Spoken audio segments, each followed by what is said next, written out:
All right, I want to give us just a few minutes to see if we can get another council member here, so we'll have quorum. So just bear with us for 1 minute. We do have them in the building, so we just need to get them over here.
All right, good afternoon, everyone, and welcome to the Tuesday, August 27th, regular scheduled meeting of the Community Development Human Services Committee. I am Jason Winston, chair of the committee. I am joined to my left by Councilmember Matt Westmoreland and Councilmember Dozier, and to my right we have Councilmember Andrea Boone.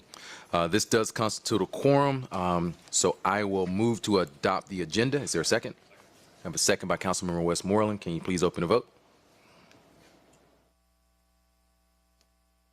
One moment.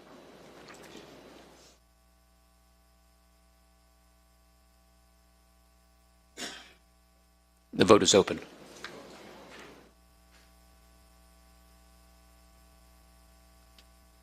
The vote is closed. 4 yeas, 0 nays. Thank you. Next, I'll move to approve the minutes from our last meeting. I have a second by Councilmember Dozier. Can you please open the vote? The vote is open.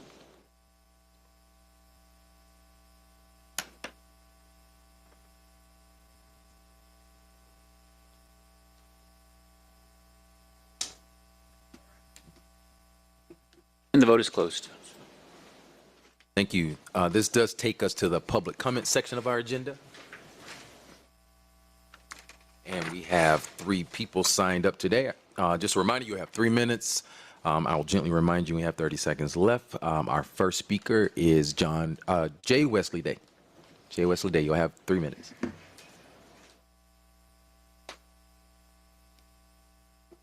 Good afternoon. Once again, my name is Jay Wesley Day. As much as you all are tired of seeing me, tired of hearing probably the same old story, I'm tired of being here.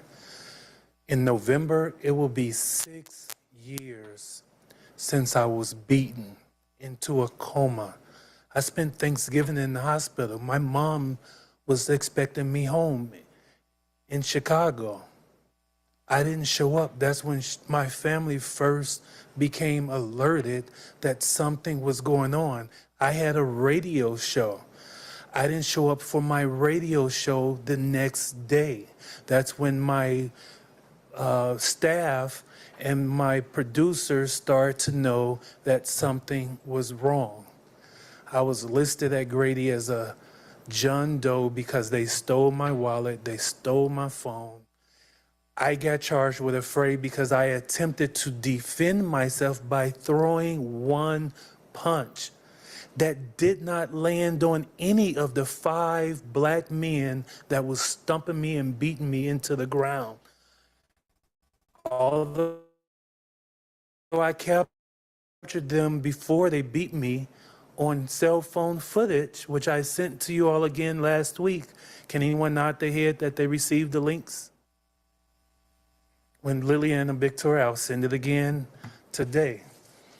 But I have the guys on camera. I get charged with a freight, which is a misdemeanor. I report the misdemeanor to Delta Airlines as I'm required to do as a general manager.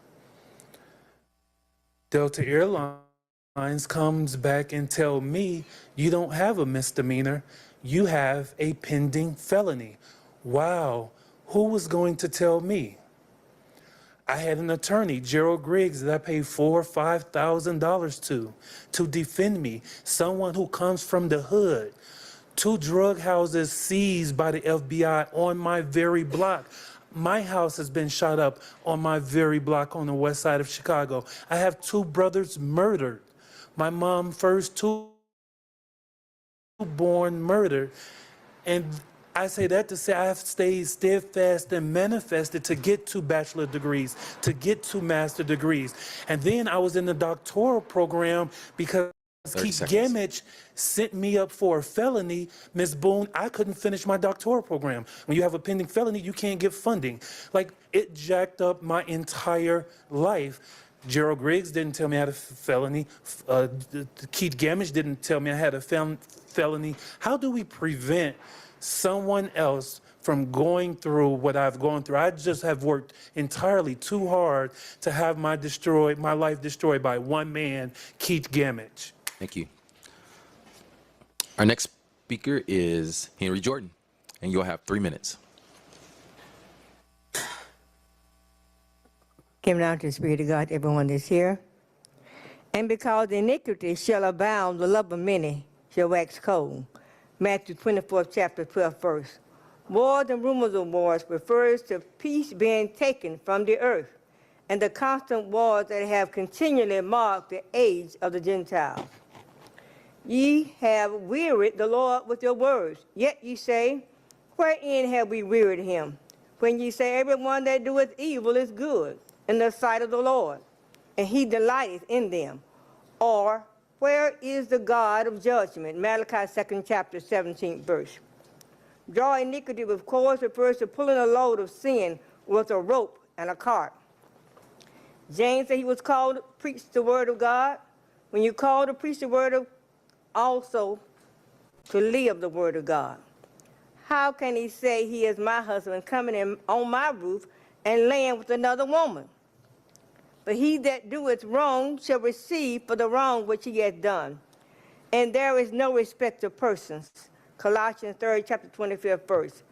God can judge on the basis of works because he is immaterial, impartial, and because the law is immaterial. Immaterial means unimportant under the circumstances, irrelevant. When you honor James' gift of what Jesus has done in me, then Christ informed me the gift will not operate through me. It's not a blessing to honor a lie. Thou shalt not uncover the nakedness of a woman and her daughter. Neither shalt thou take her son's daughter or her daughter's daughter to uncover the nakedness, her nakedness. They are near kinswomen. It is wicked. Leviticus 18 chapter 17 verse. To uncover their nakedness is a phrase describing intercourse within marriage and outside of it. And 1 Corinthians 5th chapter 1st verse states that one should not have his father's wife. James Griff have had about 7 or more children with my daughter. This is incest in the eyes of Christ. And James seek to marry me. Jesus' holy word created the income to promote his holy plan. Not my plan, but Christ's plan. And I need that 30 plan. seconds. You also need that plan for your deliverance. Because the enemy will show up when you think not. But we got to prepare for the enemy. As Christ says, prepare. I need his help. What about you? Thank you. And we've been joined by council members Michael Julian Bond and Councilmember Liliana Bakhtiari. Our next speaker is Dr. David Holder. You'll have 3 minutes. Thank you. Well, good afternoon, everyone. Council people, most of you all I know. Thanks, Councilman Boone. I just stand here on the legislation, article number 240114443. I just want to commend Council Member Jason Dozier for listening to the community needs, especially after we had a tragic accident in the community, a shooting. We had several people injured. We have some, a couple people probably that's on life support. Doesn't look too good for them. One of the things that came out of that, and I've been very concerned about, is the large gathering permit. And one of the things that we've been working with Councilman Dozier on is just to get an approval from the MPUV, because we felt like that if the community, Mechanicsville and MPUV, had a say in the reunion that happened, then a lot of the things would have been alleviated. You know, who knows more about their community than the people that live and work and sleep and party in their own community. So I'm not going to take up a lot of time. I just wanted to come out here on behalf of the community and thank Councilman Dozier, and I hope you all stand with him to advance the legislation. Thanks. All right, thank you. And thank you to all our speakers for today. Colleagues, we do have a presentation today, but we do have someone that is here for communication, and I'd like to take that next if there's no objections. Thank you. Item number 40 on the agenda is 24C 5093, a communication from Mayor Andre Dickens appointing Mr. Tony Lowe to serve as a member of the Chattahoochee Brick Company Memorial Green Space and Park Board. Thank you. Mr. Lowe, if you don't mind coming to the podium, telling us a little bit about yourself and why you're interested in this appointment. Thank you for this opportunity where I can come before the committee. I'm a native of Hogansville, Georgia, a little small town south of Atlanta, where I can less than 1 hour. Where I can, after completing high school, I in turn have a bachelor's and master's degree both in social work. I eventually would completed my advanced degree, where I can PhD degree at the University of Pittsburgh. Currently, I work at the University of Georgia. I've been there for over 20 years. My scholarship, I teach in the School of Social Work. And my research, has looked at this issue around civil rights, social justice, social policy issues in particular. And I've also worked with a number of small cities throughout the state in particular on projects around community development, also historical civil rights projects in particular. And really the nomination to serve on this committee, to me would be an honor. I thank the Mayor Dickens for the nomination. I think that the project is an important project that really speaks to a series of core issues that are central to my values, central to my work, also central to the continuation and the growth and development of Atlanta and the region itself. So I applaud the city and its move forward, and I would like to be a part of that. That's why I want to serve. Thank you. Any questions or comments from my colleagues? Motion to approve by Councilmember Bakhtiari, second by Councilmember Dozier. Can you please open the vote? The vote is open.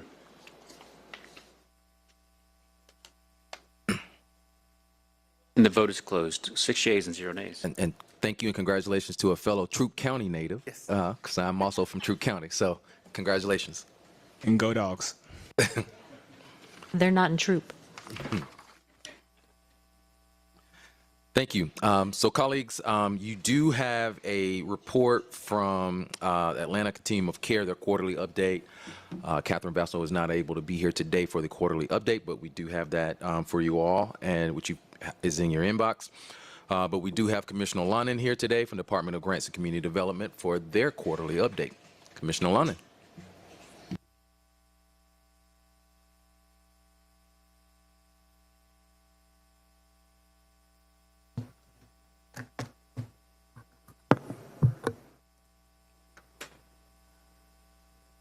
Good afternoon. Make sure you can hear me and that our residents can hear me. Good afternoon, Chairman Winston and Vice Chair Dozier and members of CDHS. I am Deborah Lunnan, Commissioner for the Department of Grants and Community Development, and I am pleased to announce that our Compliance Director, Genevieve Jones, is also present today for this quarterly update.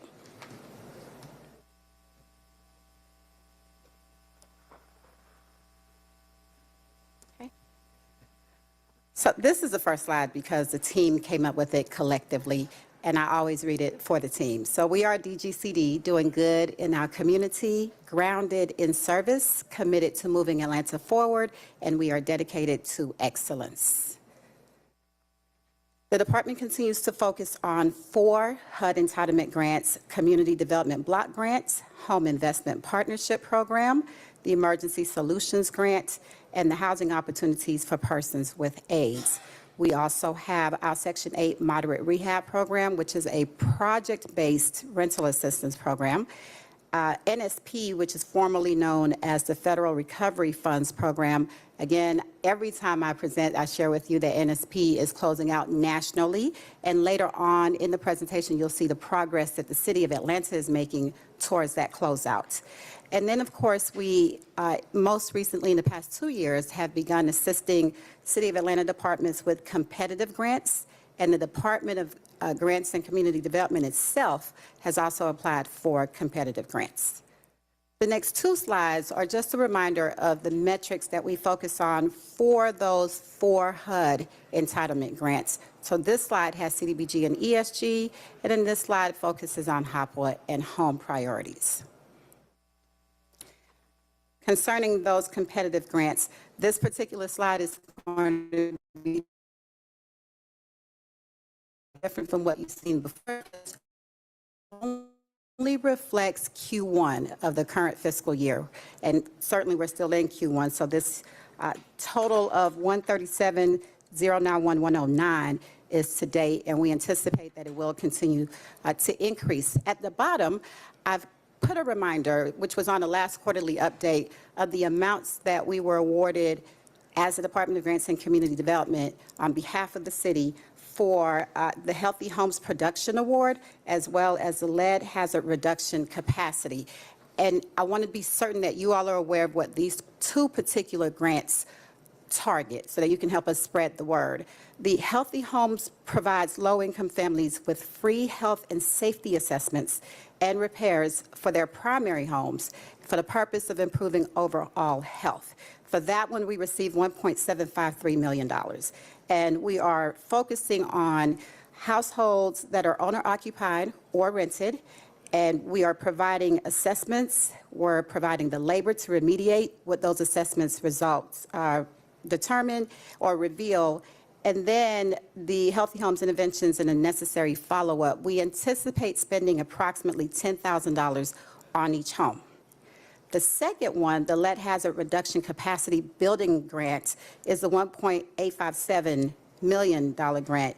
This is going to help us build capacity to address lead in low to moderate income households. So we don't have an actual lead grant. This grant allows the city to work on building the capacity so that when we actually apply and get that grant, we'll have the necessary parties and entities already in place to remediate lead in homes. We can't remediate all low-income houses with lead, so we're going to focus on 80% AMI and below, but also specifically with young children. We'll start there and certainly build from there. And I thought it would be important to just spend a little bit of time providing detail on what both of those grants are for. Now for the numbers. You'll recall that HUD entitlement grants are reimbursable. So that means our subrecipients spend their funds first, and then they submit their invoices and ask us to reimburse. We are able to review and reimburse the eligible activities, and we are doing that in under 30 days regularly. We are no longer at all experiencing any delays with those reimbursement requests that are properly submitted. I will share with you, in case you hear from any subrecipients, that there are some subrecipients suffering turnover, and so having to train their staff is taking time. We are receiving reimbursement requests to have to go back for correction, and every time we send the reimbursement request back, the 30-day period starts over. So I want to be really clear in what I mean when I say we are under 30 days. Now, specifically for CDBG to date, through August 21st, we have reimbursed, we have paid back a total of $10,224,774.57 as of the 21st.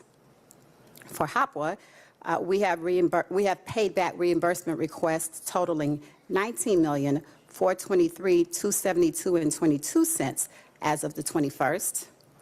For ESG, which services our homeless resident programs, we have paid to date $805,602.28. And For home, we have reimbursed $3,296,386.18 as of 8/21. Home reimbursements primarily go to developers. So again, want to point out some of the differences amongst those grants. You've not seen an SP on this list before. You cannot gauge my excitement about having this finally on, because I've told you quarter after quarter after quarter that HUD has mandated that all grantees close out this program. That's so much easier said than done. It has been tedious. But to date, I'm really excited to announce that we have paid back, and paid back here means sorting through 1 million and more paper documents, trying to ascertain who actually received these funds, who properly utilized these funds, who do we owe, who gave up on us paying them back. And some of these people we called back and said, we're going to pay you, and they were excited to submit the documents, because you still have to submit supporting documentation. We still have to show HUD that we properly awarded these funds, that the entities who were awarded properly utilized the funds, and that we reimbursed only eligible activities. So today I can tell you we've paid $909,966.85, and next quarter, I pray to God that I'm telling you we're so close to closing it out so that you don't have to hear about NSP anymore. After we pay our subrecipients their invoices with general funds, we then turn around and pay ourselves back with the federal dollars. So the next few slides detail for you where we are with those payments. I want to pause and remind you again that each of the funds that we receive from HUD annually have separate expiration dates. So in 2016, when we received the CDBG funds that are reflected in that top right-hand corner, the home funds, the ESG funds, and the HOPWA funds, those expiration dates are different from the funds we received in 2017, which differed from the funds we received in 2018, so on and so forth, all the way through the funds that we just received for HUD's fiscal year 2024. Then, when the pandemic hit and we received additional funds, -CV funds, those expiration dates are different from the other regular entitlement funds. So it's our responsibility to track the funding dates and the expiration dates. And when we award those funds, we have to make sure we award funds to entities, organizations, developers who have the funding capacity to front the activities that they will be providing, the projects that they'll be providing and establishing, the human capacity to provide those services timely, and then submit all their reimbursements to us timely so that we can pay, turn around, and draw down. HUD is not concerned with our internal processes. They are concerned with what their systems, the IDIS system, shows that is our balance. So these numbers are from IDIS, and this is what they judge us by. For funding year 2016, we have fully expended and drawn everything minus the $693,196.17 for home. Now, those funds have in fact been fully expended by the developers that have them.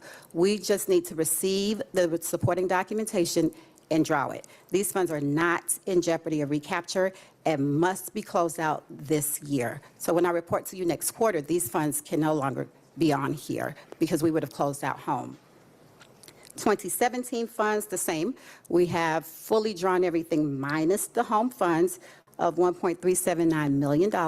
But again, with the 2017 home funds, the majority of those funds have also been fully expended, and we're in the process of confirming with proper documentation the eligible uses of those funds, and then we'll draw them. Those funds are also not in danger of recapture. And then if you look at 2018, you'll see again it's home. Home is a very stringent and probably the most stringent of the 4 entitlement grants that we receive. And for a while, we stopped making any progress on home, much like with HOPWA, but we've regained that progress, and we have no concerns about those funds being recaptured. And I say that as just a quick update to inform you, but the amount of work that staff put in to making certain that we can provide that update to you is immense and greatly appreciated on my part. For 2019, you'll see a balance for CDBG and you'll see a balance for home. Home funds are good for 8 years. So HUD allows us 8 years from the date of award, and CDBG funds we can access for 7 years. So just as you go back and review these slides on your fun evening reading, it's 8 years for home and 7 years for CDBG, 3 years for HOPWA, 24 months for ESG. The next set of funding, we've got FY20. The only funds that are expiring in this list anytime soon are our ESG CV. So those are the funds we received for ESG services specifically because of the pandemic. Those funds will be expended fully this year. And if you notice, there's a tiny balance, or tiny compared to the amounts of the remaining balance of $272.64. So I will share with you here so that you are not alarmed. We will likely end up on a list that says the City of Atlanta did not fully expend all of its funds. It's only because of this $272.64. So that was what was remaining with whatever entity was awarded those funds. They did what they were supposed to. They spent all that they could spend. I think they just had a remaining balance, and it's $272.64. There's nothing we can do about that at this point. HUD is aware. I'm aware. We're all tracking it. And unless they provide an exception, and I did send them an email with what I think is an acceptable exception. So if they accept that and approve it, then this will be zero. If they don't, I don't want you to be alarmed. It's only the $272 we expended. We drew everything else. For 2021 funds, you see the balance here. Nothing is in jeopardy of recapture. Same for 2022, 2023. And then our most recent award are the 2024 funds, which are listed. And we've not spent 1 cent of those. Most of our sub-recipients who were awarded 2023 and older funds are actually still spending those funds, and we do wait until they fully expend their funds before we give access to the next year's funding. And then, of course, some of the recipients would be new and are not continuing existing services. Additional HOPWA updates. I have shared with you before about the Modernization Task Force. That task force, as you recall, has completed its scope of services, at least the initial scope. The recommendations were submitted to Mayor's office, and Deputy Chief of Staff Austin Wagner is providing additional guidance, and we as DGCD are providing some level of support and recommendations as to how we should go about expending the $250,000 that this body approved specifically for HOPWA housing needs. So I'll have additional information on that as it becomes available. The HOPWA competitive funding updates or additional updates, separate from the funding that I just detailed, the entitlement funding, HUD provided an opportunity for HOPWA project sponsors to apply for competitive funding. And these funds would be spent in 11 different communities across the nation. Atlanta, of course, is one of those communities because of our ongoing HIV and AIDS needs. And project sponsors were able to apply, separate from our requirements. We just simply had to submit a document for each of those project sponsors that applied, stating that they were compliant with their ongoing contracts or projects within the city. And these funds were specifically for housing interventions to end the HIV epidemic. And I am really excited to state, as many of you saw the release, and some of you were even present when HUD came to make that announcement here with our mayor, that Aid Atlanta was one of the recipients, and Aid Atlanta is a current project sponsor. Positive Impact Health Centers was another City of Atlanta recipient, and each of these entities received $2.5 million. DGCD and City of Atlanta is not tracking those funds at all. We are not reporting on it. Those numbers will not be included on either of the tables that I present to you quarterly, but it is important that you know these additional funds were awarded and that these entities are doing such great work that they qualified for the additional funding. And then lastly, on the HOPWA updates, again, my face may not show it, but my heart is skipping beats as I am telling you about HOPWA's central intake. For those of you who recall some of the issues we had with central intake previously, there was an ongoing concern from our project sponsors and our residents about how do we track those residents who are looking for Hopwood services, who needed Hopwood resources and were calling on their own various places and just got put on some wait lists that existed somewhere but we never saw. So City of Atlanta Department of Grants and Community Development has now taken that Hopwood Central Intake service in-house. I think we're going to call it something else because it's not central intake as people perceived previously. But what we have done as a department is partnered with the Department of Customer Service and ATL 311. Huge shout out to Commissioner Good for her support. And what you all can please help us spread the word about in the news is this flyer here. Now, City of Atlanta residents in need of Hopwood resources, or those who believe they are in need of Hopwood resources may qualify, will simply dial 311, the same way they dial for any other resource. And we have worked diligently with Commissioner Good's team. Spencer Burton Webb on my team is our primary point of contact, and we have made certain now that the 311 customer service reps will pick up and be able to identify those who are in need of Hopwood services, whether they call specifically inquiring about that or if they're just speaking generally, and we'll be able to then connect those specific residents in need with Spencer or someone else in my office and follow up. 311, I think, does a phenomenal job of tracking data, collecting and tracking and analyzing. And so in conjunction with what they already collect and what they will be collecting here, my team will continue to collect the next step of information once those people are transferred to us so that we can make more informed decisions, we can better allocate funds, and we'll know just where the real needs are. We are asking each of our project sponsors to provide us a weekly update of what's available, what resources are available, so that we aren't sending people to different points of contact just to be told no. This further allows us to streamline the services we provide. We're working with constituent services, we're working with the Housing Help Center to make certain that all of our residents have access to all of the resources. Another key aspect about this new collaboration with 311 is just because you qualify for Hopwood doesn't mean that's all you qualify for. It doesn't mean that you're prohibited from accessing the other resources.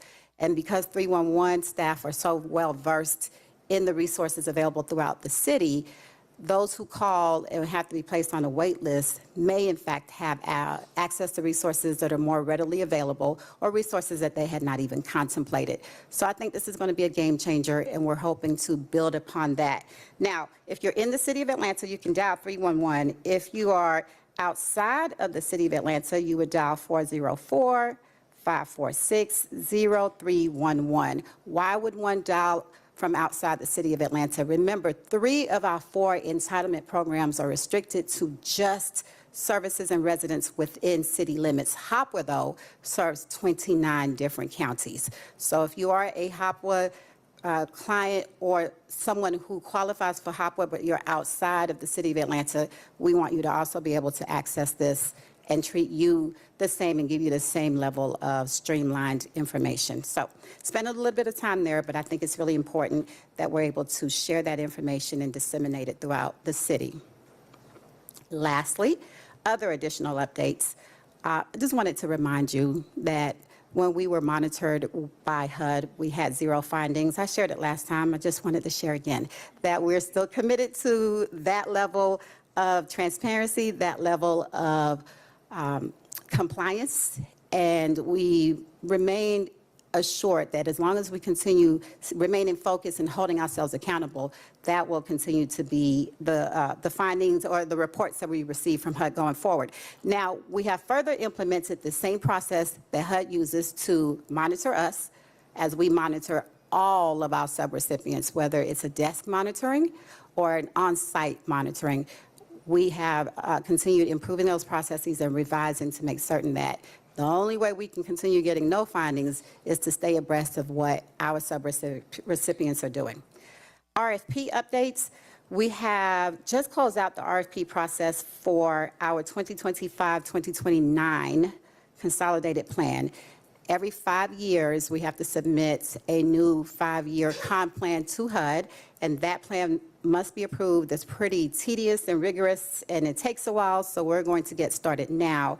We're going to focus on resident engagement. Even last time that we were before you, not for an update, but simply for public input, we had none, no public input. So we're working diligently to identify ways of really obtaining residents' input. What do you need? What do you want? What are you receiving? What are you not receiving? How would you prioritize these projects that we are funding? We're going to work more intentionally with the NPUs, with our COC, and obtain stakeholder input. And I'm fairly certain that we've got the right entity selected to do this work. I say fairly certain because the work will speak for itself, but certainly the proposal submitted speaks to excellence. We also had an RFP for home program assistance. We are contracting that, and the same for environmental reviews. That's going to be ongoing with CohnReznick. And then lastly, there's an RFP that's ongoing right now for Healthy Homes. That's going to help us identify entities that can provide those housing assessments that I mentioned earlier. Subrecipient trainings took place recently. Director Jones and her team put a lot of time and effort into prescribing, in essence, an agenda that would meet the needs of all of our subrecipients, and they did it by grant and gave enough time for each of those current subrecipients to gain additional knowledge, to ask questions, and then we followed up. We sent out all of our presentations. We answered questions that were asked offline, and continue to provide technical assistance. So the team collectively worked on that, but that process was led primarily by compliance, and I'm grateful for that leadership. And I believe our subrecipients are grateful from the feedback that we are receiving and that Director Jones is compiling from the survey that went out afterwards. And then lastly, as it pertains to DGC staffing, we remain consistent. We do still have some vacancies, but I think we've had more interviews and second interviews in the past 4 weeks than the past, 4 months, and we are optimistic. We look for aptitude and attitude. So you either come in knowing some of this work, or at least you have fertile ground upon which we can teach and you can retain and then implement, but you also have to have the right attitude, because working with our target population requires a true love for the residents and a commitment to those residents that allows you to work after hours and push through, because our failure to complete our tasks directly impacts people's livelihood. And so aptitude and attitude are very important for us, and I'm really pleased to say we have a great team, and we're looking forward to adding similarly situated and like-minded people to that team.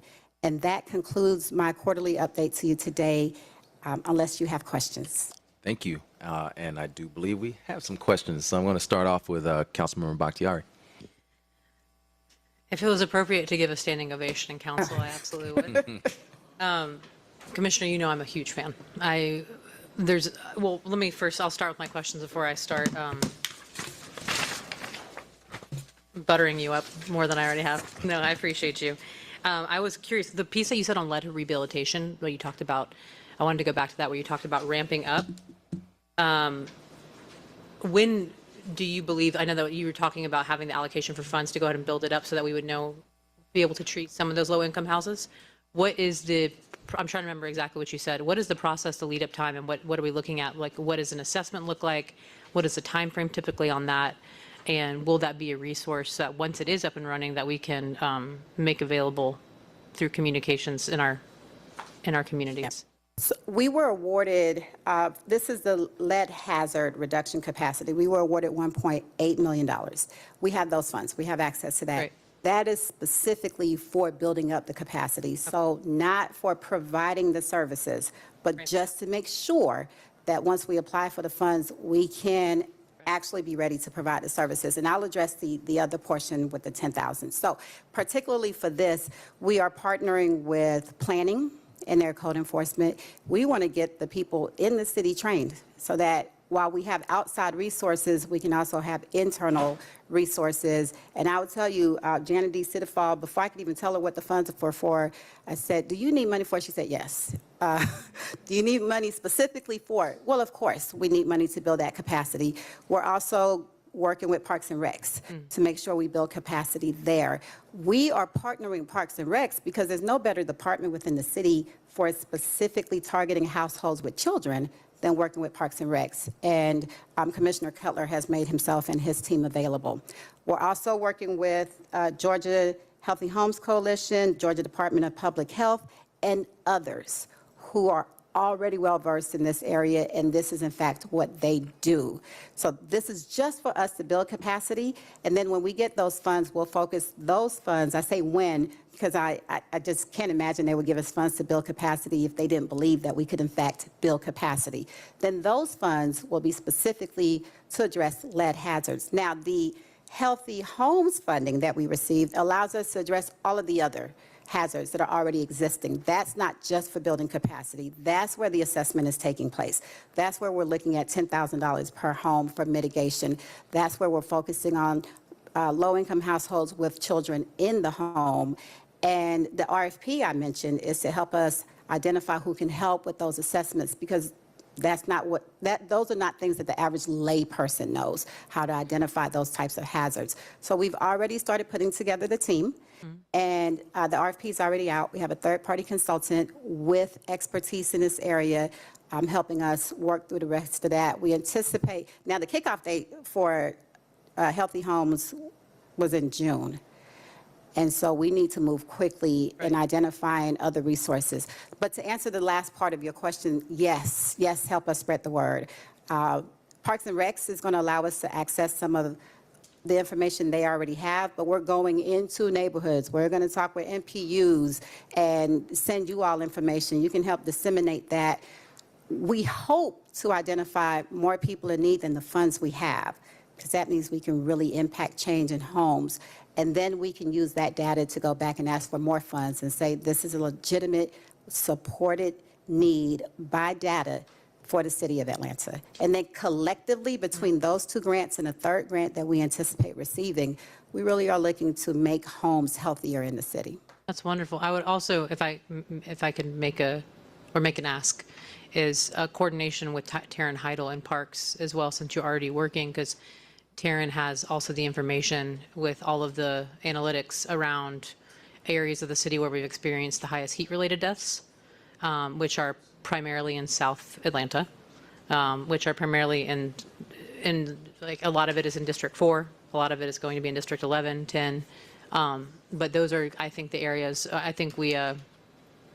It's also, I would also look at our access to council program and look at the areas where we have the highest eviction rates, which again are mostly in South and Southwest Atlanta, and especially given the focus on children. I think both of those factors would probably immediately overlap.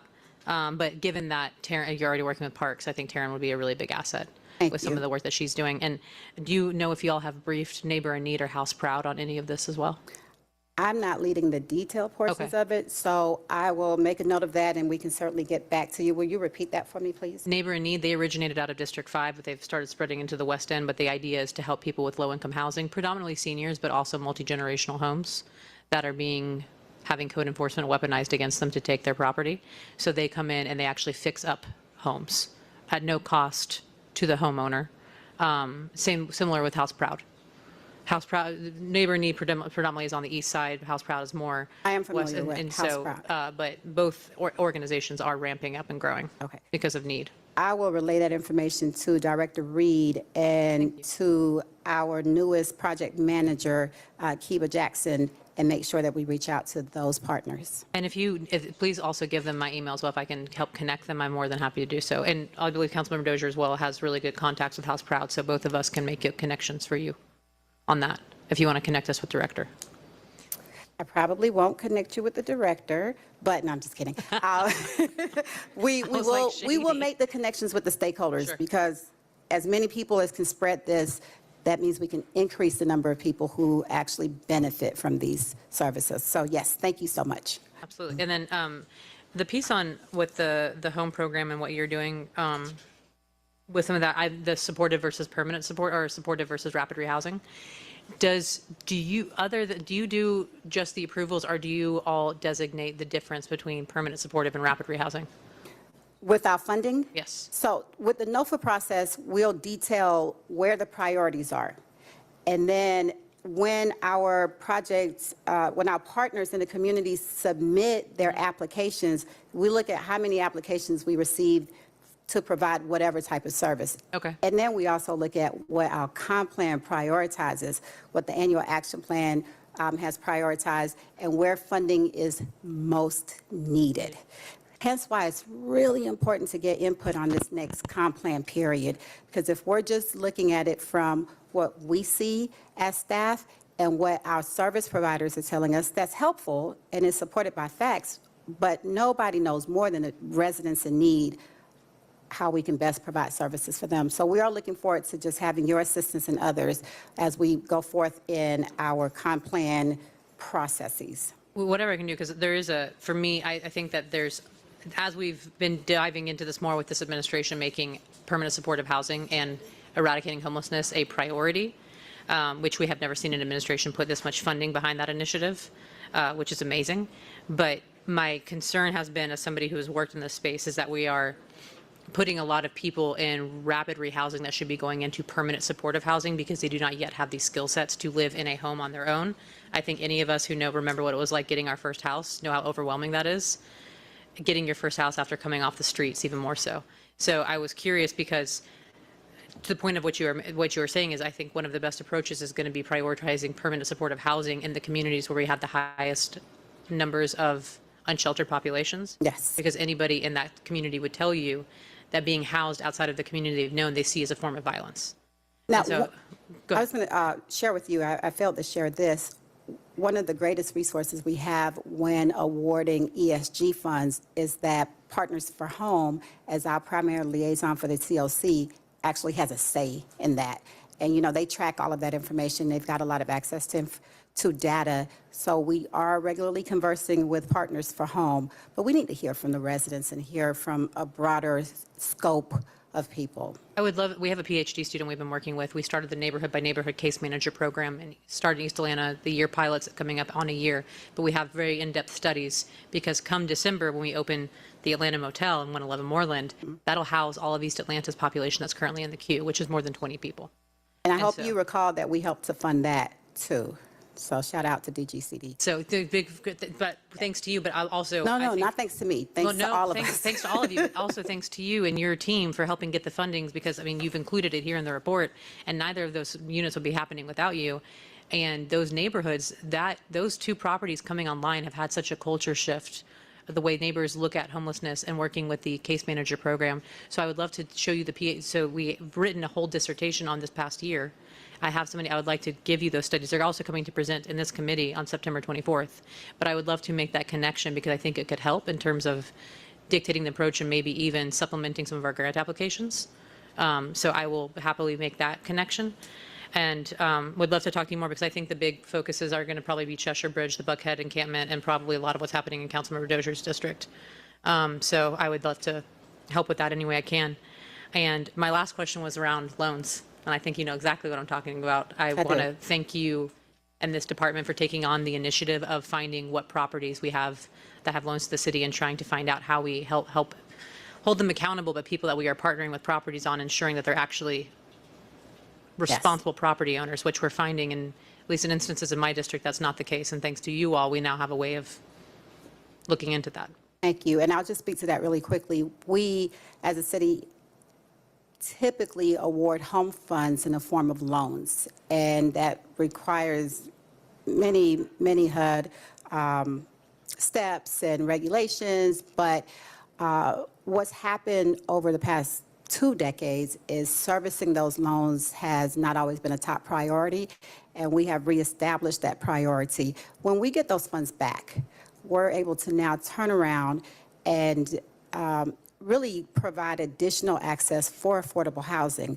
But more importantly, we're able to also use that to hold our borrowers, our stakeholders accountable and to let them know that these aren't free funds, but these are funds specifically for affordable housing and to make life better for our low to moderate income residents. And so, again, it's important that we have staff members with the right attitude, because when you're committed to that and when you understand what having access to a home does for a child, for a family, for anyone in need, we'll go the extra steps of following through and holding our borrowers accountable. Now, most of our borrowers are, in fact, accountable, but we just have a list that we're working through.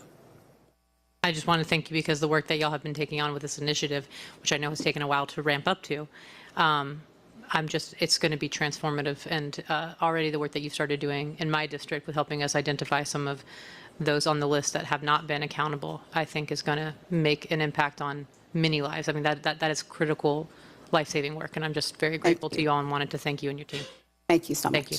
Mr. Chair, I yield. Thank you. Next, we have Councilmember Dozier. Thank you, Mr. Chair. And just want to apologize in advance because I didn't hit my speaker button sooner, because I know following Councilmember Bakhtiari is always, I always feel like I could be doing more of my line of questioning. But just firstly wanted to open with a comment, just say thank you to you and your team, as well as the Deputy Chief of Staff, Wagner, who's been very, y'all, I guess, just been really leaning forward with regards to the Hopewell modernization. I've been thankful to serve alongside y'all as part of the Hopewell Modernization Task Force. And I know that we're going to be working as hard as possible as a city to ensure that all of our residents that suffer from AIDS and HIV have a place to live, have a place to stay, have a place to thrive. And I'm just honored to have been part of that work. But just want to thank you specifically for your leadership in that. I was just as excited as you are about the one-stop shop work that y'all are doing to help, no pun intended, modernize even internally what the department's been doing and able to do to support our population that suffer from those illnesses. Having been a former CDHS chair, I know I've gone through a lot of these briefs with you, with the department, and I know how far y'all have come since my first day meeting with you and meeting with the department. And with all the things around Hopewell, we were at risk of getting money back to the feds, and just want to give a shout out to you and your leadership for what all you've done over the last two and a half years. Thank you. Thank you for your partnership. Thank you for serving on these boards and acknowledging the work that the team is doing and our project sponsors. So we're grateful for all of the support. Absolutely.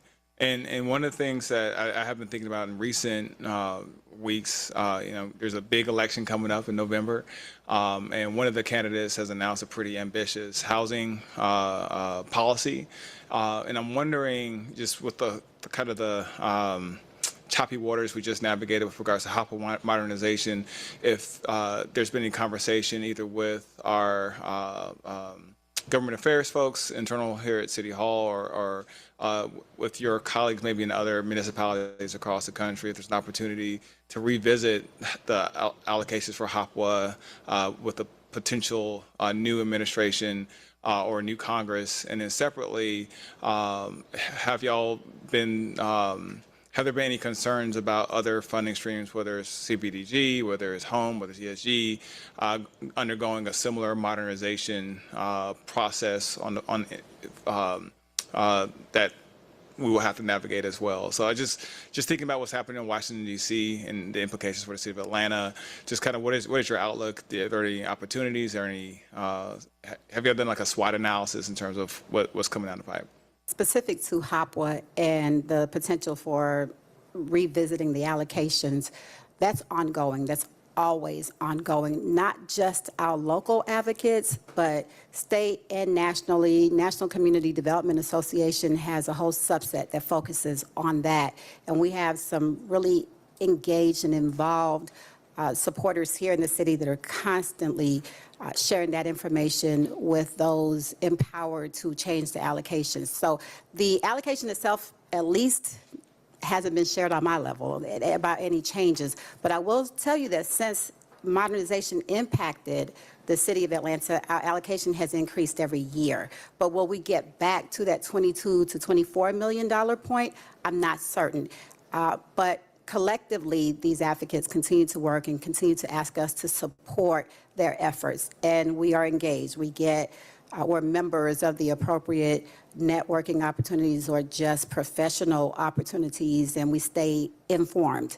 I'm not certain if those decisions have been made. But the city is also aware, and I know that collectively we're working towards making whatever impacts are necessary. Modernization didn't happen overnight. The process was shared and relayed. The changes in the allocations were shared and relayed. It's just by the time it actually hit, that's when most of our project sponsors felt it the most, but they had been speaking up and they were concerned long before I got here. Now, as it relates to a modernization type allocation change for CDBG, ESG, or home, there is no such process in place that I know of. There is no such process in place that's been relayed to us by NCDA or any of the other organizations that really keep their ear to the ground and are actively in DC throughout the year. I've not heard that. I do know that CDBG just celebrated 50 years, and that celebration was embraced on all levels. So anything is possible. Certainly Congress can decide whatever they decide, but we have not received any indication that that type of modernization process is being applied to any of the other entitlement HUD programs. Thank you so much. Thank you, sir. Mr. Ariel? All right, thank you, Councilmember Dozier. Next, we have questions from Councilmember Boone. Thank you, Commissioner, for this very well-done presentation. And as my colleague, Councilmember Botiero, asked, please reach out to Neighbor in Need and House Proud. We get calls on a daily basis from seniors that really need support and help, and we're trying our best to keep them in their homes safe. Yes, ma'am. On the presentation slide that begins with Gateway LLC,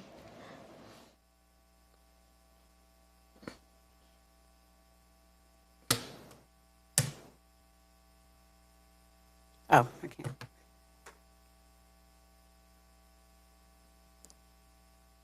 Yes, ma'am. The ESG payments? CDBG.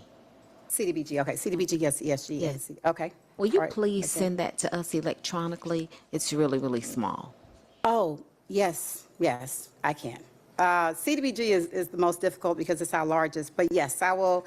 So when you, I guess you only receive it in this PDF format? Okay, yes, ma'am, I'll do that. Okay, thank you. Thank you very much. Thank you. You've got a lot of questions, so thank you so much for the quarterly update. I'll let you know that, I mean, obviously you've gotten a lot of kudos from us up here, but just last week I was meeting with a CDBG recipient, and they had nothing but like just rave reviews for your department. They were talking about the expediency of just receiving payments and how great it was going, and so just want to let you know that we're hearing it on the ground as well, just how great things are going in the department. So just appreciate you, all the work that everyone in your department is doing. You know, Councilmember Dozier spoke about, you know, just the changes we've come from the last 2 years. And so we appreciate all your hard work. Continue to use us as a resource, like council members have mentioned. You know, if we can help, you know, just be your eyes and ears on the streets. Let us know how we can help get information out to our constituents.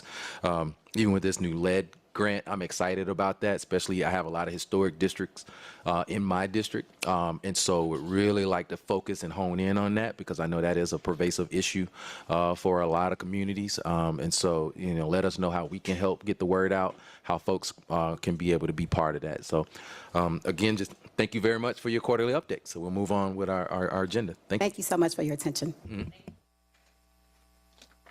Takes us to the regular agenda, Section G, ordinances for second reading.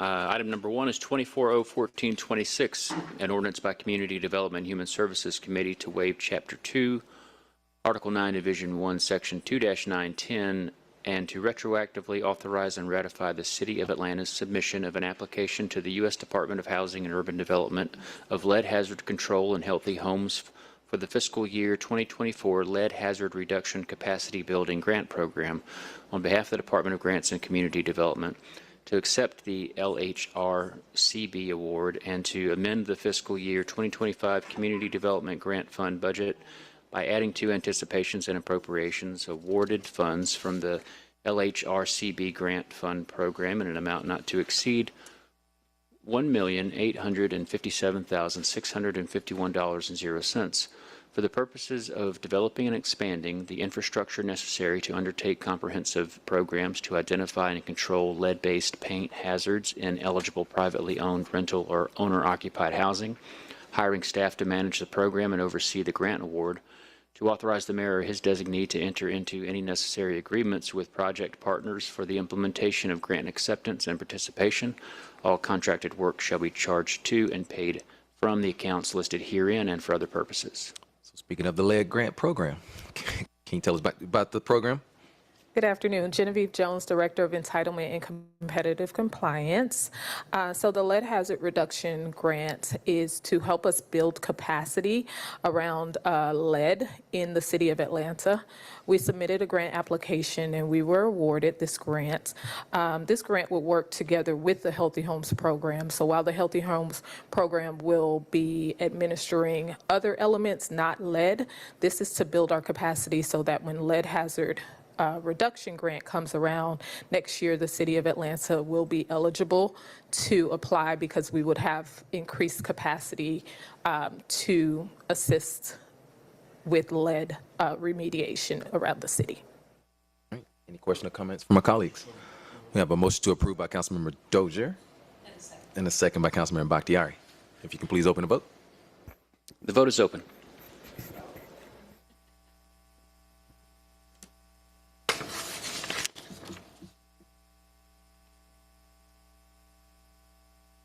The vote is closed. It's 5 yeas and 0 nays.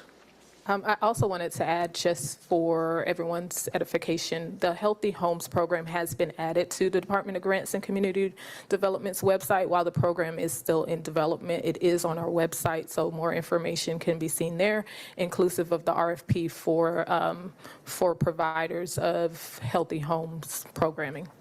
Thank you. Thank you. Item number 2 is 24-0-1427, an ordinance by Community Development Human Services Committee on behalf of the Department of City Planning to amend the City of Atlanta Code of Ordinances, Part 3, Development Code, Part 6, Budget and Planning, Chapter 4, Boards and Commissions, Article F, Development Impact Fee Advisory Committee, to increase the number of members on the Georgia Development Impact Fee Advisory Committee and for other purposes. Mr. Hunter. Good afternoon, council members. This legislation is proposed to expand the Development Impact Fee Committee, also known as DFAC, from 5 members to 7. This move will add an additional appointment, which is not to the City Council, raising it from 3 to 4, but also giving the City Council President an appointment to that board, bringing our total board to 7 members. This will help us, reach a better quorum, but also give us some continuity as we're looking to start staggering the membership for that board. All right. We have a motion to approve. We have a second by Councilmember Bakhtiari. Can you please open the vote? The vote is open.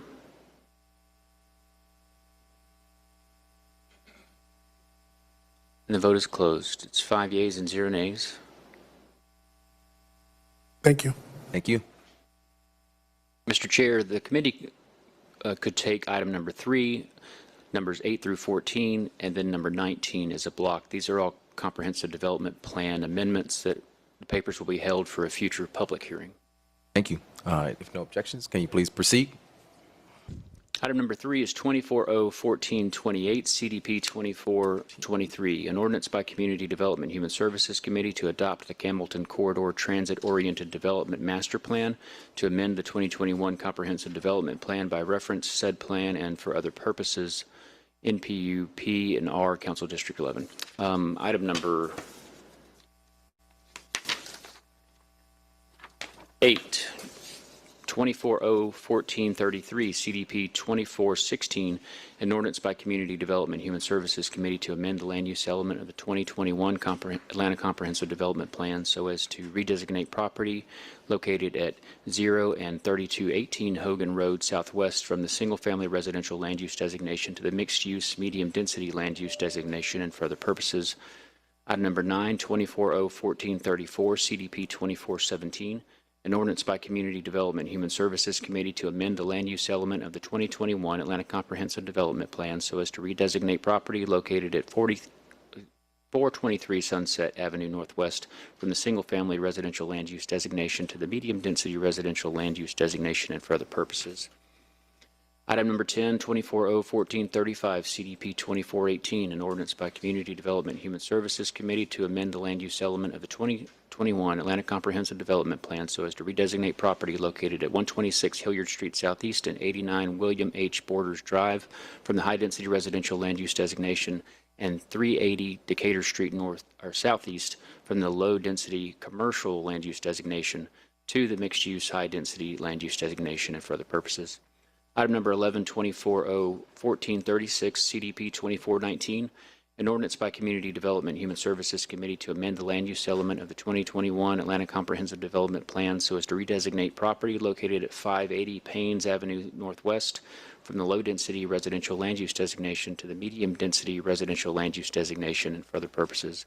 Item number 12, 2401437, CDP 2420, an ordinance by Community Development and Human Services Committee to amend the land use element of the 2021 Atlanta Comprehensive Development Plan so as to redesignate property located at 596 Paynes Avenue Northwest from the single-family residential land use designation to the medium-density residential land use designation and for other purposes.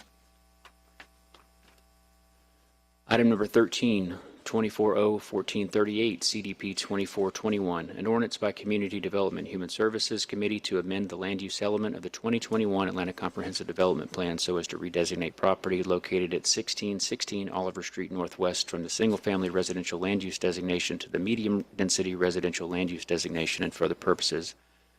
Item number 14, 2401439, CDP 2422, an ordinance by Community Development and Human Services Committee to amend the land use element of the 2021 Atlanta Comprehensive Development Plan so as to redesignate property located at 1388 Northwest Drive Northwest from the medium-density residential 0 to 16 units per acre land use designation to the high-density residential land use designation and for other purposes.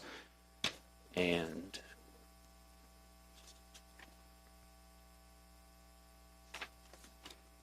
number 19, 2401457, an ordinance by Council Member Liliana Bakhtiari to amend the land use element of the 2021 Atlanta Comprehensive Development Plan so as to designate property having frontage at Flat Shoals Road Southeast to include the MR1, R4, and C1 zoning designations and for other purposes.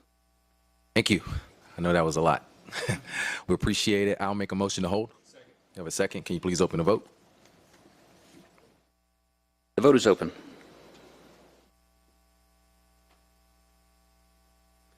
And the vote is closed. 5 yeas and 0 nays. Takes.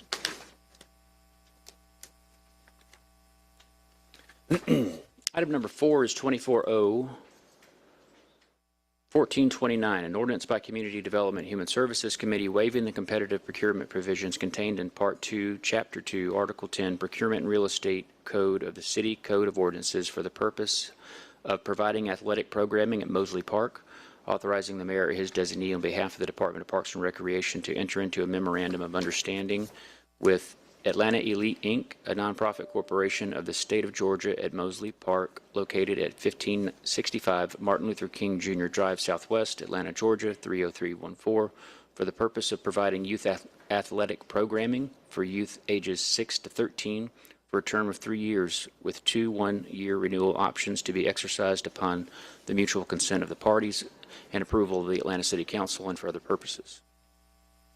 Good afternoon. Thank you. Good afternoon, Mr. Chair, members of council. Atlanta Elite is an organization that the department has worked with for a very long time. They are a youth athletics nonprofit providing football and cheerleading, coaching and training, as well as personal development for youth ages 6 to 13. This is a good opportunity for the city in Mosley Park. Our rec center there, C.A. Scott Recreation Center, does not have youth sports or a youth after-school program, so Atlanta Elite will fill this need for the community. DPR is excited to continue working with them through this agreement, and I'm happy to answer any questions. Councilmember Boone. I'm a second Councilmember Boone's motion to approve, but I did have a quick question. I know the C.A. Scott Rec Center is a relatively small facility. any concerns from the department as far as storage of equipment or anything on those lines for just logistically to support the. Regarding, as with Atlanta Elite's equipment? Right. So that hasn't come up as an issue. I'll certainly check in with the partner and check in with the rec team to see if that's something that we can provide there. But typically what we've asked Atlanta Elite to do is just make sure that their equipment has been removed from the field and is out of the way when they're not practicing during games, so it doesn't impact enjoyment of the park by others. Thank you. Thank you. So we got a motion to approve, got a second. Also, just for the record, Officer, we know who you are, and you'll be here for a couple more pieces of legislation. I'll let you That's right. state your name and. Rachel Marr, Deputy Commissioner of Partnerships and Enterprise in the Department of Parks and Recreation. Thank you. The vote is open.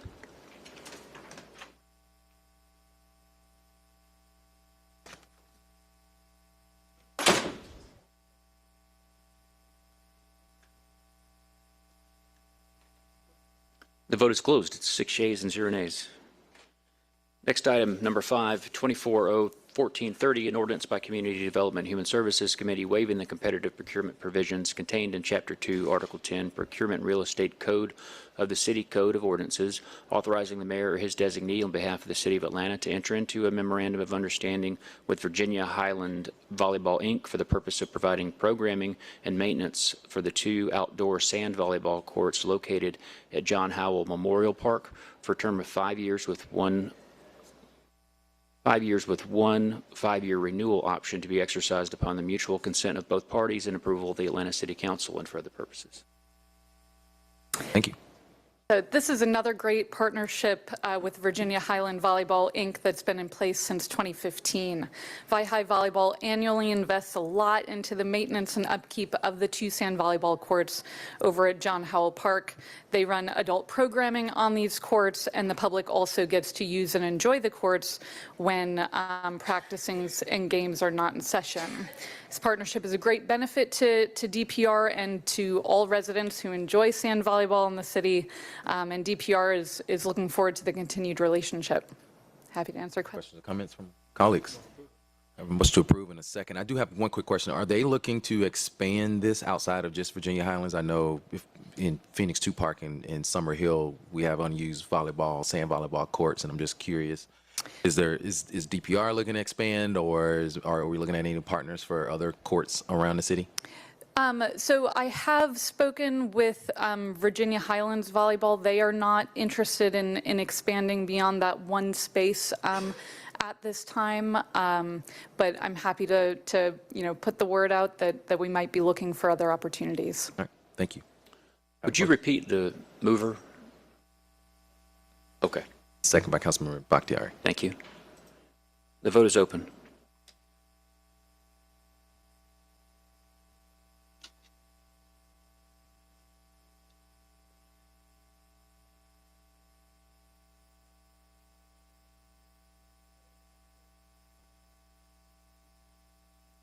And the vote is closed. 6 yeas and 0 nays. For item number 6, the committee has a substitute in your packet that'll change the caption. I'll make a motion to move forth the substitute. We got a second by Councilmember Bakhtiari. Can you please open the vote? Vote is open. The vote is closed. 6 yeas, 0 nays.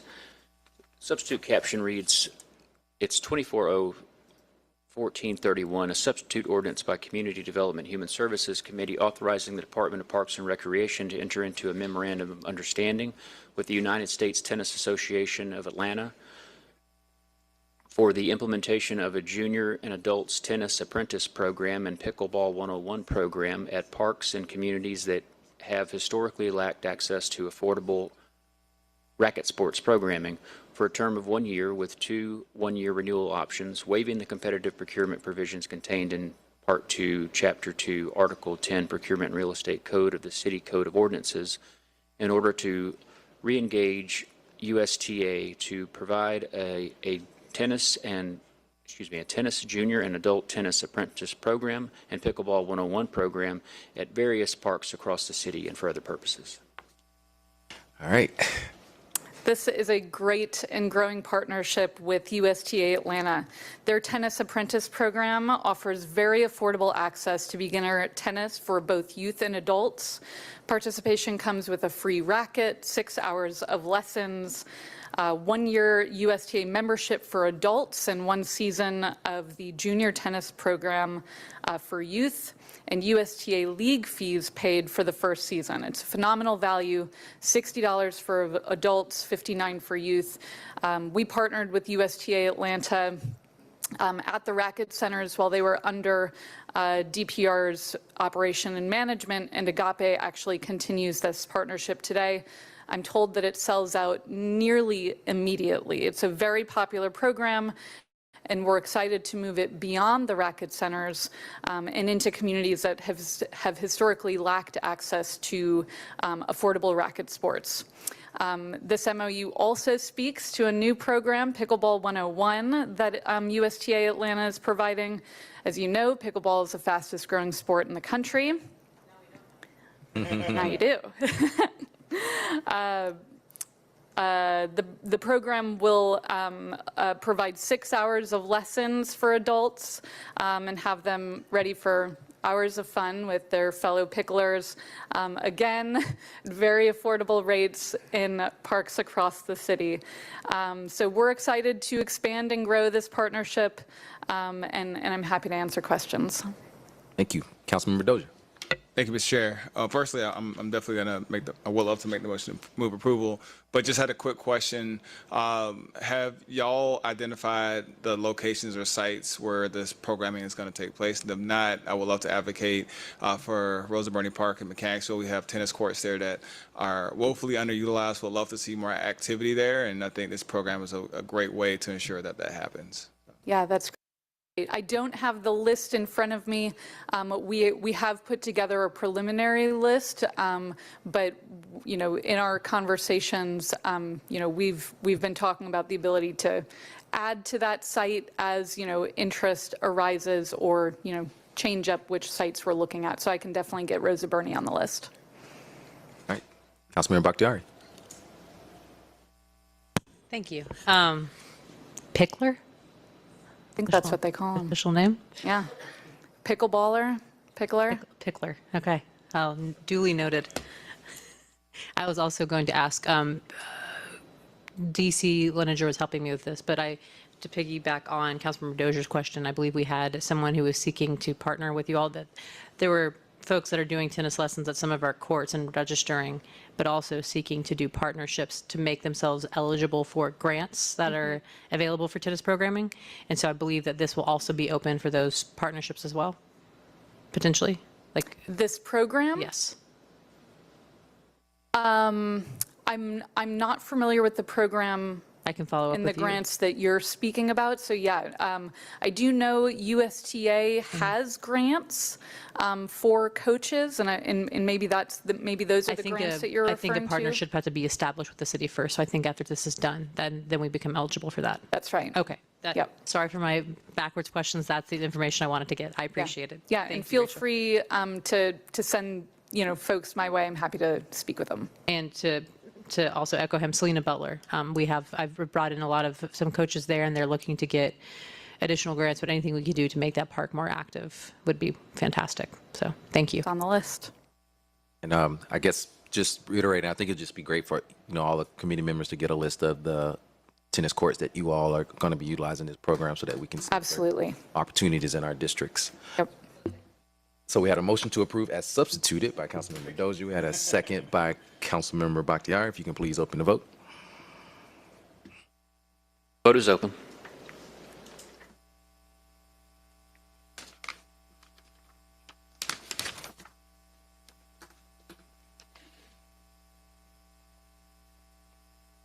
The vote is closed. 6 yeas and 0 nays. And item number 7, 240-1432, an ordinance by Community Development and Human Services Committee authorizing the mayor or his designee on behalf of the City of Atlanta and the City of Atlanta Department of Parks and Recreation to enter into a memorandum of understanding with Atlanta Bulldogs Academy for the purposes of providing football and cheerleading programming for youth and related services at John A. White Park for a term of 3 years with 2 one-year renewal options to be exercised upon approval of the Atlanta City Council, waiving the competitive procurement provisions contained in Article 10, Procurement and Real Estate Code of the City Code of Ordinances, and for other purposes. Atlanta Bulldogs is another successful youth sports organization that offers football and cheer for youth. This group will be playing out of the John A. White Park. DPR has recently put a lot of work into the amenities over there in preparation for the upcoming season. The field has been resodded, the lights and scoreboard have been fixed, the concession stand refreshed with updated countertops and AC repairs. Everything's ready for play, and we are excited to have the Atlanta Bulldogs activate this space through this MOU agreement. Thank you. I'll move to approve. I have a second by Councilmember Dozier. The vote is open.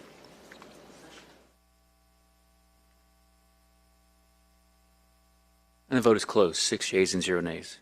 The Rachel Mara Show comes to an end.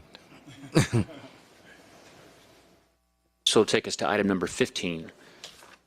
24-0-1443, an ordinance by Councilmember Jason Dozier to amend the City of Atlanta Code of Ordinances, Chapter 142, Article 7, Section 142-103, large gatherings, more than 75 attendees, to add required notifications to the applicable neighborhood planning unit and for other purposes. Okay. Councilmember Dozier. Thank you, Mr. Chair. Colleagues, this legislation is something that we've been working on with the Mechanicsville community in response to some unfortunate issues that we've had in or around the largest park in our neighborhood, Rosa Burney Park. In the intervening week and a half since I introduced this legislation, I've had some conversations with both Department of Parks and Recreation as well as the Mayor's office. I know Commissioner Cutler is here.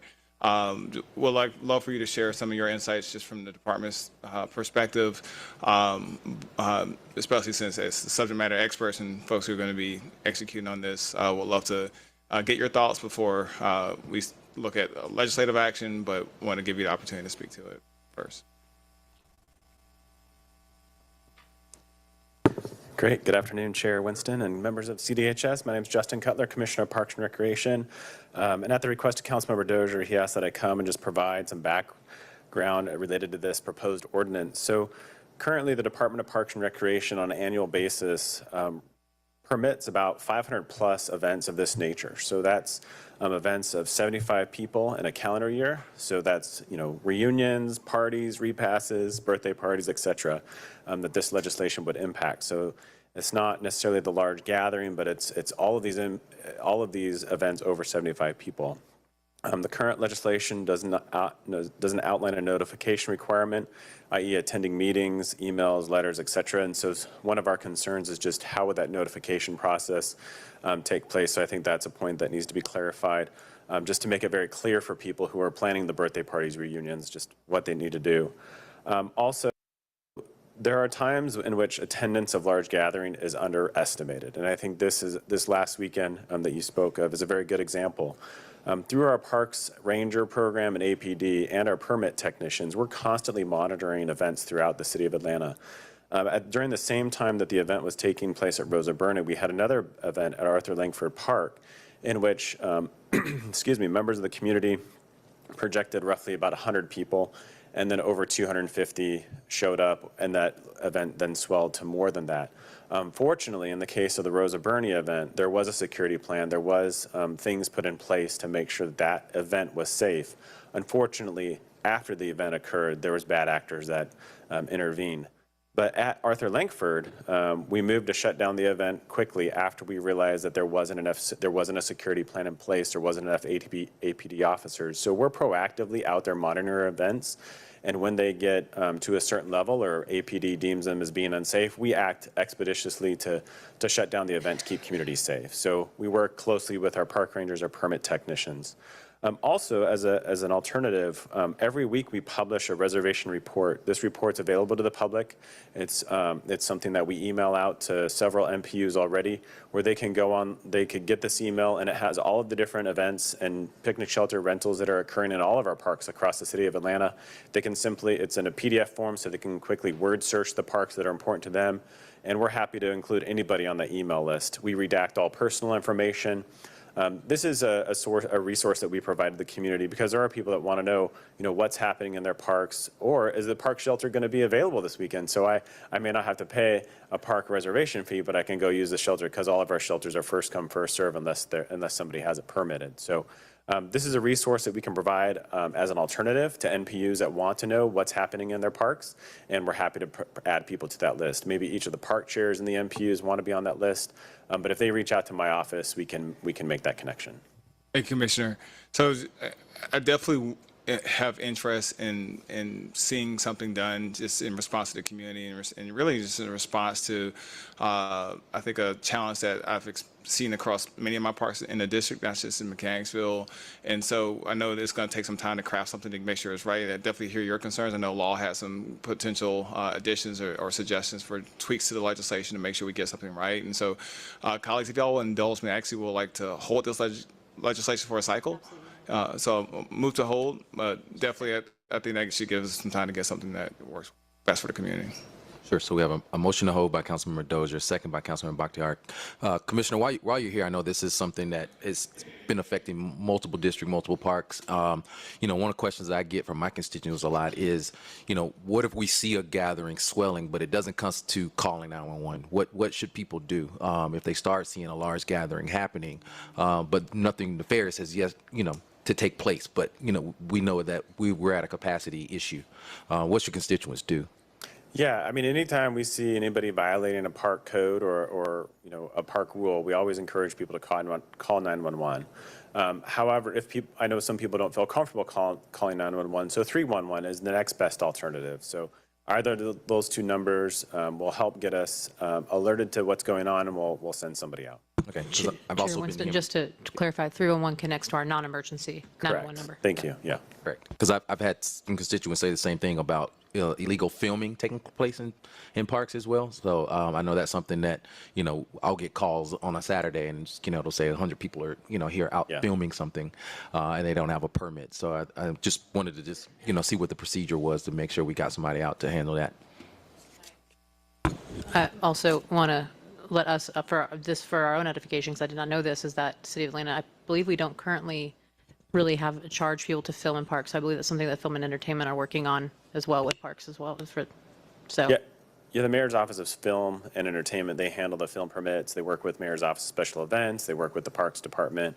Oftentimes in cases, film companies will make a donation to Park Pride or to the Department of Parks and Recreation to help defray the impact to the park. I believe that Ms. Hunter is working on a package to submit to the administration now on increasing those rates, since there aren't really any that will assist with a lot of this. So just want to get that background since it's exciting. Thank you. All right, thank you. So we have a motion to hold. Yes. It's been properly seconded. If you can please open the vote. The vote is open and closed. It's 6 yeas, 0 nays. It's held. Councilmember Dozier. And Commissioner Culler, just while I still have you up here, we're still working through this public safety challenge in Mechanicsville. I know a year and a half ago, 2 years ago, your office was very helpful in having a Rosa Birney Park specific public safety forum that we had a bunch of different stakeholders from the community, from the apartments, from the schools involved. We are looking to do kind of another version of that, but more community-wide, and I wanted to invite you and your team to join us Saturday, September the 7th at noon. We'll be meeting at Dunbar Neighborhood Center in the gymnasium, and to really do what we did before, have stakeholders from across the spectrum, from solicitor's office, APD, all the way down to we'd love to have the park ranger there as well, folks who are actively involved in the day-to-day safety posture of the Mechanicsville community, so that community members can put faces to the folks who are doing the work, keeping the community safe, and can be able to get their questions answered as well. I know we have our neighborhood president here, David Holder. I know y'all have had plenty of conversations over the years, but just wanted to put that on your radar. And then separately, this upcoming Thursday, so 2 days from now, there's going to be a community resource fair at Dunbar Neighborhood Center as well. A number of organizations that have been doing anti-gun violence work, anti-gang violence work in the Mechanicsville community and beyond are gathering to share those resources with community members who are interested in knowing what's happening behind the scenes to keep the community safe, and want to invite you and your team out to that event as well. So I just wanted to put that on your radar. I'll send that to you via please email. do. I know I'm throwing a lot at you, but the town hall specifically is being organized by my office, so we're going to get that invite out to all the city stakeholders ASAP, because we want to get as much participation there as possible. Yeah, no, happy to, either myself or someone from my team will be present at both of those events. I just also want to recognize Jermichael and the team at Dunbar Recreation Center. You know, I know a couple years ago we met with community and they expressed some concerns about the level of programming, and that center has taken off. You know, we have over 100 kids in our summer camp. The team there is winning championships for football and baseball. You know, Jermichael and the team at Dunbar Recreation Center are doing a phenomenal job of being plugged in the neighborhood. So I do want to give them a shout out, because I think they heard the community loud and clear as to what needed to happen there for our youth to make sure that they had a safe space. So thank you for your leadership. Thank you to the NPU chair for his leadership. You know, we want to continue to be engaged and support community. Thank you, Commissioner.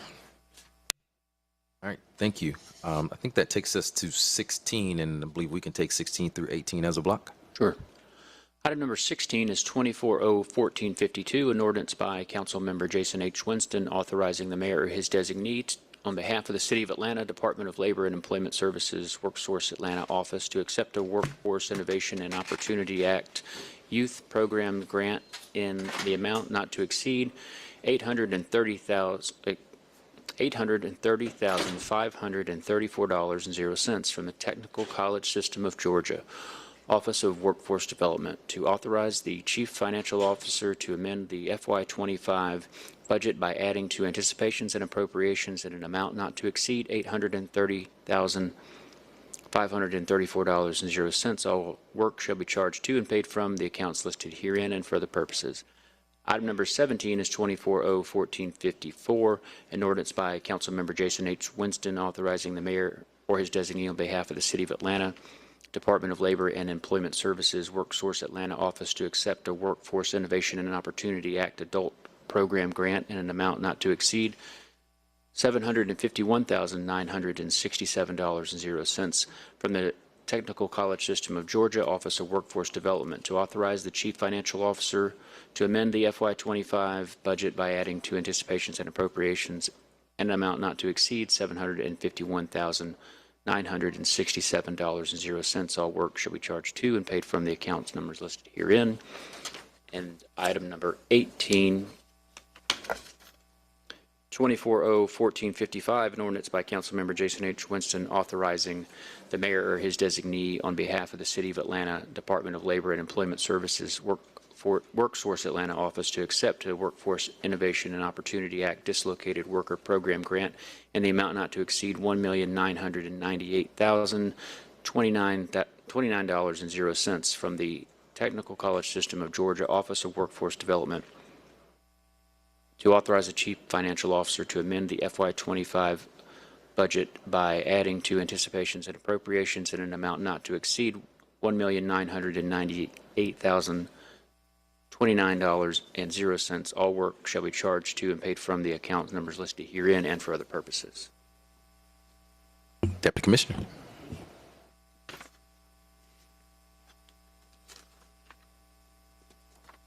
Good afternoon, Chairman and members of the committee. As read before you this afternoon, we are requesting permission to accept funding as a subrecipient as a part of the collective WIOA Workforce Innovation and Opportunity Act that is distributed through the pass-through entity being the Technical College System of Georgia from the U.S. Department of Labor.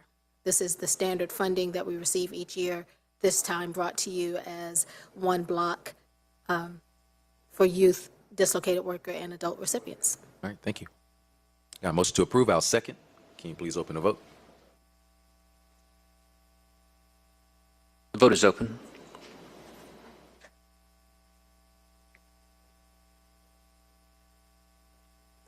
The vote is closed. It's 4 yeas and 0 nays. Thank you. Takes us to Section H, resolutions, and item number 20. 24R 3932, a resolution by Councilmember Andrea L. Boone requesting the Mayor's Office of Policy and the Department of City Planning's Office of Housing and Community Development add both Carroll Heights and Adamsville to the Neighborhood Transformation Initiative and for other purposes. Move approval on this item. Second.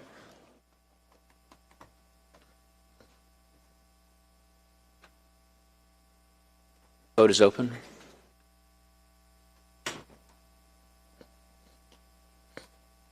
Vote is closed. It's 5 yeas and 0 nays.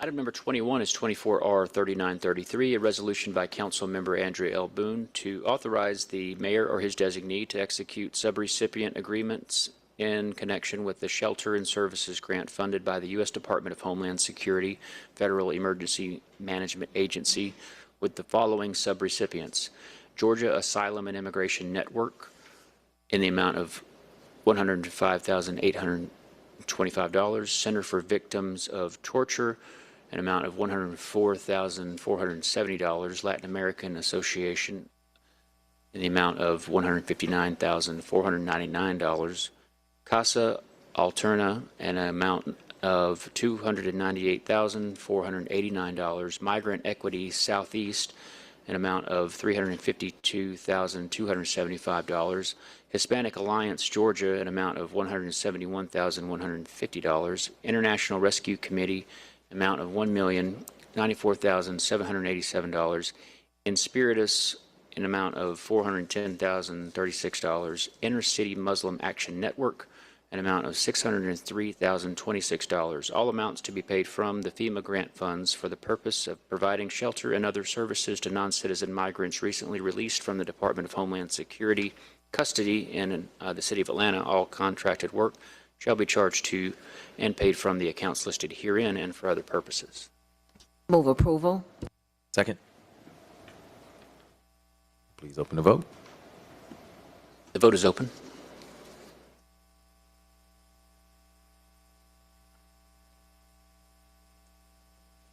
The vote is closed. 4 yeas and 0 nays. That brings us to item number 22. There's a substitute in front of each of the members that will change the caption. I move to bring forth the substitute. Is there a second?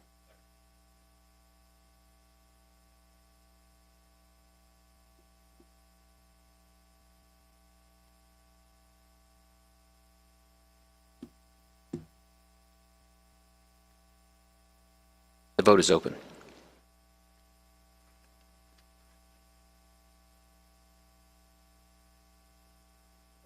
Vote is closed. 4 yeas, 0 nays. Substitute reads, it's 24R 3944, a resolution by council members Antonio Lewis, Michael Julian Bond, Matt Westmoreland, Jason H. Winston, Andrea L. Boone, and Marcy Collier Overstreet as substituted by the Community Development and Human Services Committee. A resolution requesting that the City of Atlanta Law Department, the Atlanta Development Authority, DBA Invest Atlanta, and Atlanta Beltline, Inc. collaborate to examine whether and how the Atlanta Beltline Tax Allocation District could be extended to include Southside Park and for other purposes. Thank you. Colleagues, I'm going to ask the Law Department to weigh in on the substitute if Ms. Robinson cares to speak on this. Yes, good afternoon. Amber A. Robinson, City of Atlanta Department of Law.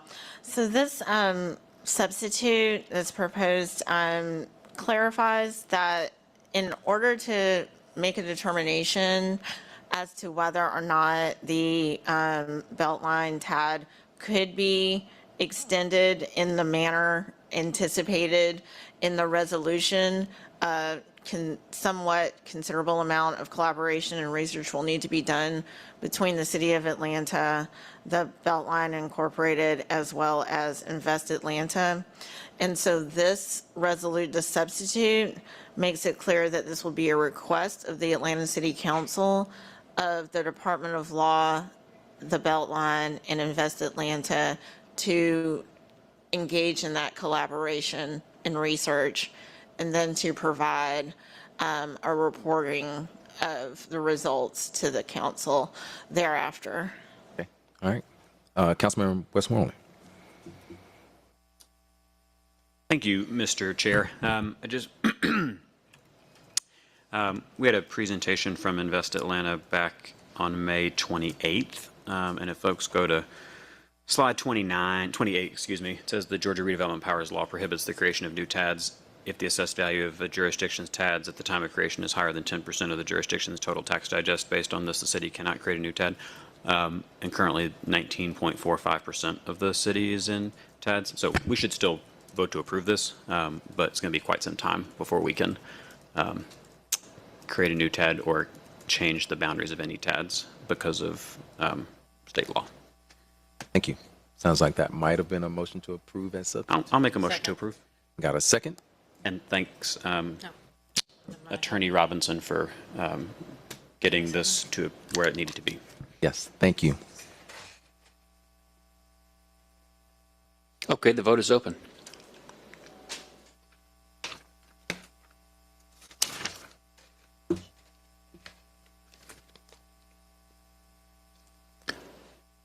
Would all members please vote?